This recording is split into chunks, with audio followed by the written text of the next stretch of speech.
Okay, are we live? We are. Okay, pull in a little bit more. Okay, put the comedy filters on. Hi, welcome back. Welcome back to the program, everybody. Son of a bitch, guys, we are getting closer to the scary times of this month. Okay, it's like that. There's people out trick-or-treating. They're dressed like C.K. Louis. Little kids are dressed like that. And all these kids dressed up in that kind of costume, they knock on your door and they say that famous phrase, which is, generally speaking, Chinese people look Chinese. So if y'all motherfuckers didn't know, we are doing a little bit of a countdown of scary movies to watch during this very scary and disturbing time. Today's movie is related to a guy who I recently X'd about on X, which is named after my wife. You know, what did I X? Oh, by the way, follow me on X. At XRMBrownX2. Go on there and do this. Boom, boom, boom. Okay, what did I X here? Werner Herzog only dreams once or twice a year. I feel the absence of dreams like a void in the morning. I feel the absence of dreams like a void in the morning. That's Werner Herzog, the famous director. He's got a book that just came out with the funniest title, I think, for a book ever. It's his memoir. Werner Herzog, Every Man for Himself and God Against All. Every man for himself and... generally speaking, Okay. Chinese people. So we honor this German king with today's spooky, scary movie of the day. I love this movie. I would not have found this movie if real, actual video stores did not exist. From the early 2000s, I don't know, 2006 or something. An Incident at Loch Ness, it's called. And you know what? What? This is the single most chaotic production I've ever seen. Thanks, that's helpful. And I've been on a couple of difficult ones. Yeah, I know you have. At least we're not dragging the boat over a hill. What did you say? Nothing. What did these absolute wads on Rotten Tomatoes give it? 66%. That's criminal. This is a great movie. Trust me. Go watch it. There we go. Halloween suggestion out of the way. Boom. What's your response to someone who hears us and says, it's a fun story and it's crypto in the Bahamas, but this is the oldest architecture of a financial collapse that's been going on for centuries? This isn't a Ponzi scheme. Okay. Like when you think of a Ponzi scheme, I don't know, Bernie Madoff.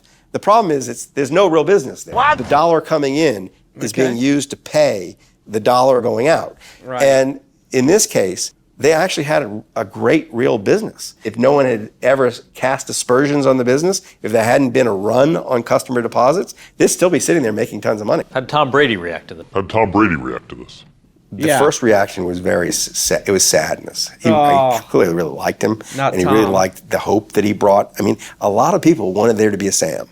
You know, there is still a Sam Bankman-Fried shaped hole in the world that now needs filling. Like, that character would be very useful. What to he have. represented. What he wanted to do with the resources. Bye-bye. Okay, great. That's the writer, Michael Lewis. People have been giving him a lot of this lately. Boom, boom, boom, boom. And then they go like this. He wrote The Big Short and Moneyball, and now he's got a new book coming out. What the hell is this goddamn book called? Going Infinite. Or Going... It's called Going... Toilets. Okay, come on, enough. Which is about this guy, Sammy Bankman-Fried, the crypto guy who's going, they threw his ass in Prism. They threw him in a prism. He's in there going like this. Okay. So he did this long interview, this long 60 minutes interview where he's, talking about this guy, Sammy Bankman-Fried, and he's like, the story's a little bit more complicated, all this stuff. And I have not read the book yet.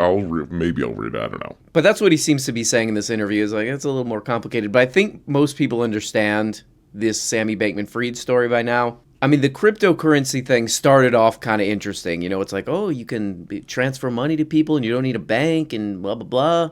You can buy heroin and all this. Oh, okay, that sounds pretty good. You could buy some Molly and all this. Ooh, okay, But now crypto has just become the playground of scammers, flim-flammers, rug pullers, all this crap. People think they're going to get rich, without doing anything or creating anything of value by investing in some, by investing in pendejo coin, and then they get rug pulled and all this stuff. And what it looks like Sammy Bankman-Fried did is he kind of took advantage of all the hype around cryptocurrency. They're going to get rich and all this, without doing anything. And he helped create some of that hype with, who, Larry David, Tom Brady, Shaq. Hey, it's Shaquille O'Neal, and I'm excited to be partnering with FTX to help make crypto accessible for everyone. By the way, Shaq will do an ad for anything. Like, if you just send Shaq, if you send Shaq the amount of money that you'll give him, you don't even need to show him what it's for. It's for we'll murder your wife. And Shaq's like, how much? Yeah, I'll be there. What time? And so this guy, took the money that a bunch of people put into this, cryptocurrency exchange thing. And he, secretly was using that money in a bunch of ways that you're not supposed to. And then a bank run happened and a bunch of people lost their money. It's pretty simple to understand. And,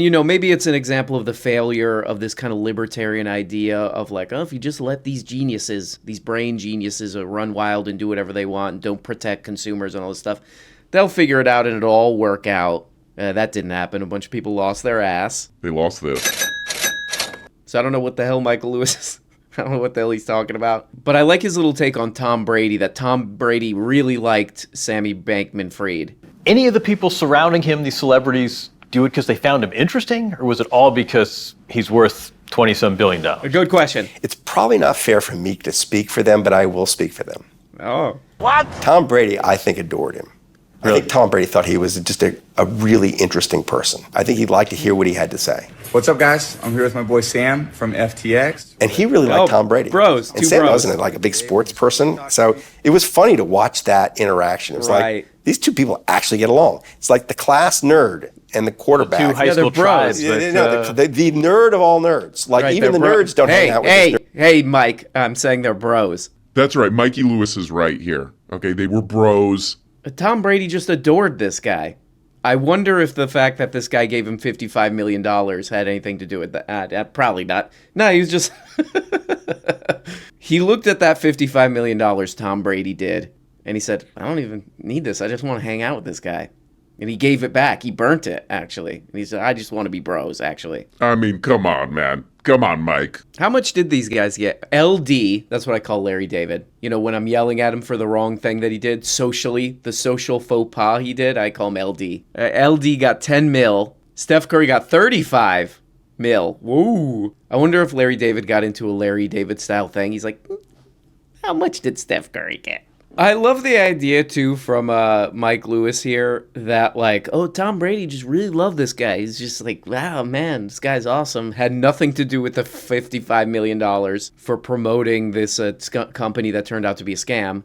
It had nothing to do, he just really liked him. And now that this guy's in so much trouble, I like that he's like, oh, man, now he doesn't want to talk to Sam Bankman-Fried anymore because he's just disappointed because he was so passionate about whatever the hell this thing was.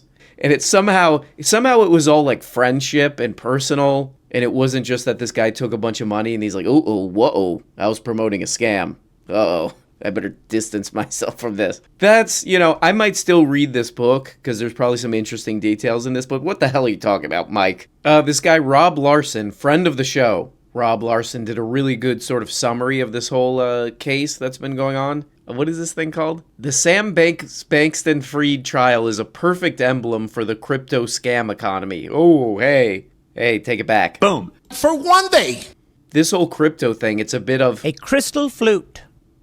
I don't know what that means. So there's that for a really good summary. You could go read that. There's also a lot of very sensational and damning stuff coming out of this testimony from this girl. She's only 28 years old, I think, this girl, Carolyn Ellison.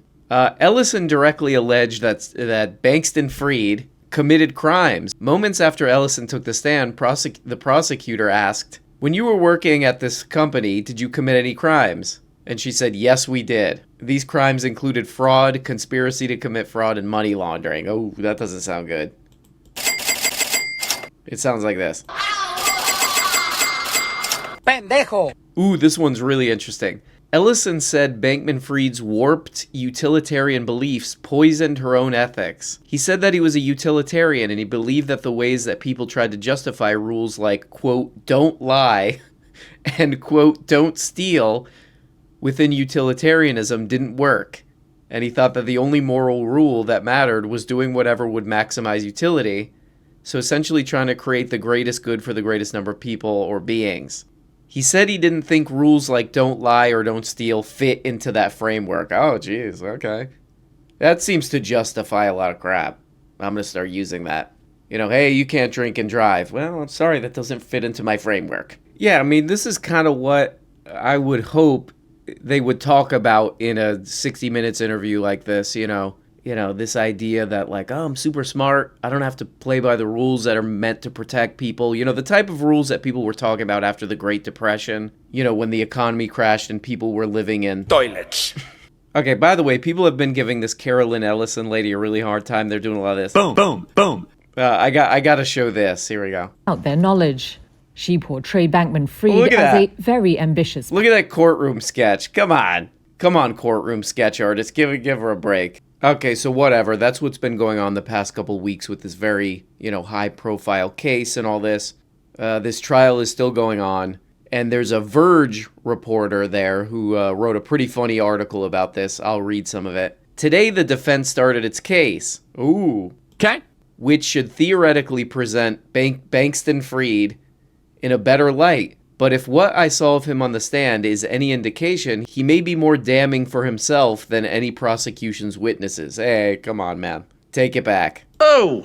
So, there's a bunch of evidence against this guy and people testifying like, yeah, he was doing fraud and all this crap. We were doing fraud together. How do you defend yourself in court against that? Here's what this Verge reporter says. Whatever Bankman-Fried can't pin on this 28-year-old woman, Carolyn Ellison, he is essentially trying to offload onto an FTX lawyer, whose name is Dan Friedberg. Okay. Yeah, so according to this Verge reporter, this kind of like shifting of blame to this young woman and lawyers is not really working out very well.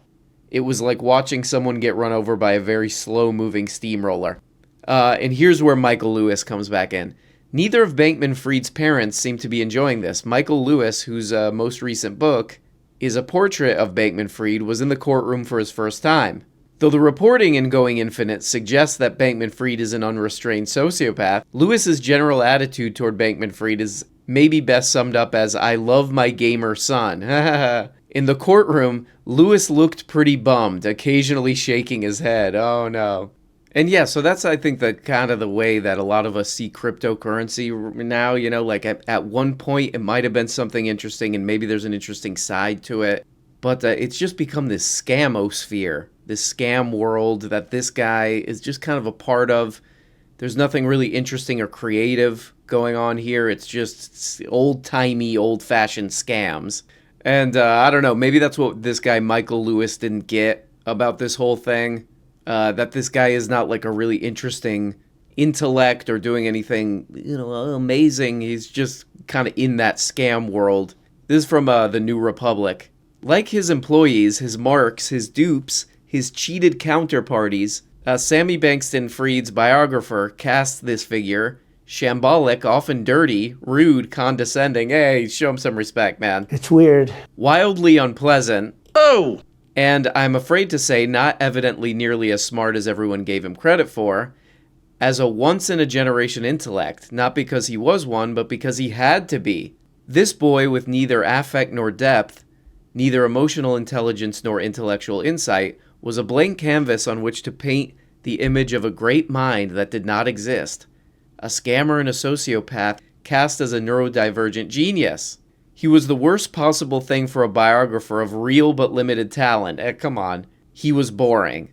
Yeah, that's kind of funny. I guess I kind of get it. To create like an interesting biography, you have to create a portrait of somebody with depth and, oh, this guy is a misunderstood genius and all this stuff. But I think I kind of agree with this, that this was just a guy who was like part of something that became just a scamosphere. And an empty, hollow bunch of old-timey flim-flams and rug pulls and all this crap.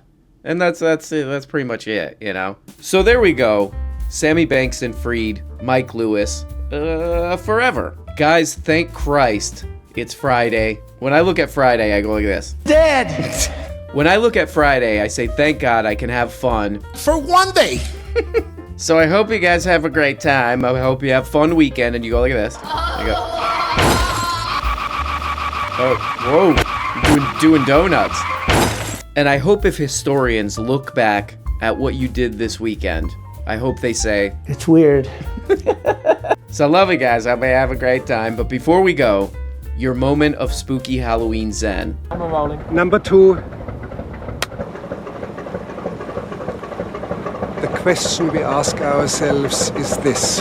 Why, in defiance of all logic, millions of people are coming to this lake here, believing that there's a dinosaur, some sort of a prehistoric creature dwelling in the waters?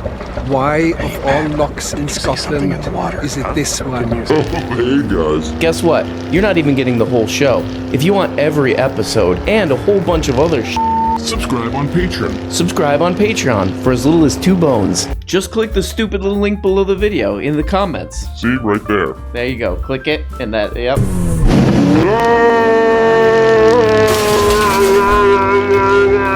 The wind burned her. When you become a patron for as little as 2 bones, you get the Tuesday, Thursday, patron-only episodes. You also get the weekly Book-a-Blega show where we talk about important books. The questions and comments thing where you can ask questions and make comments and all this crap. All for less than the price of a rancid Charleston chew. And for only 25 putrid little dollars, You could become a producer. that's right, support the show and get your name up here. Look at these people.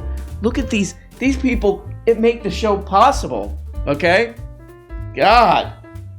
I mean, without these beautiful people, this show goes straight into the dumpster. A rotten, just wet, disgusting dumpster, behind a restaurant. So there's old milk in there. That's where this show ends up without these people. Is that what you want? Okay, I guess it's what you want. I'll just leave. Nope, it's done. It's too late. Okay? Here we go. Here's the dump truck. Here's the dump truck come to pick up the show. This is what would happen with no producers. Thank you.